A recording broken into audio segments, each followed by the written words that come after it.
বন্ধুরা, এইবার আপনাদেরকে নিয়ে যাব একটা জিনিস দেখাবো।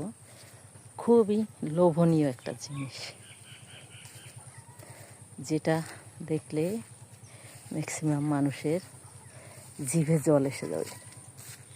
হ্যাঁ, আমি এতক্ষণ যার কথা বলতেছিলাম সেটা হলো এই যে কাঁচা আম। দেখতে পাচ্ছেন কাঁচা আম। বন্ধুরা, পাশেই দেখতে পাচ্ছেন একটি ভীমরুলের বাসা, যেখানে ভীমরুল কেবল বাসা তৈরি করতেছে। ছোট কেবল শুরু করেছে। এখানে আসা খুবই রিস্কি, কারণ ভীমরুল খুবই বিষাক্ত হয়। এই যে দেখতে পাচ্ছেন কাঁচা আম। আপনারা যদি খেতে চান তাহলে এক্ষুনি চলে আসুন আমাদের বরিশালে। এই যে অনেক অনেক থোকায় থোকায় অনেক আম ধরেছে বন্ধুরা। এই যে থোকায় থোকায় আম।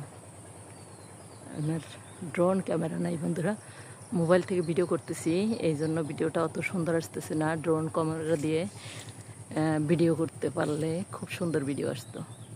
এই যে দেখতে পাচ্ছেন বন্ধুরা, থোকায় থোকায় আম। এই যে একটা থোকায় অনেকগুলো আম, এরকম উপরে আরও অনেক থোকা আছে, অনেক আম, কাঁচা আম। আপনারা যদি খেতে চান তাহলে এক্ষুনি চলে আসুন আমাদের বরিশালে।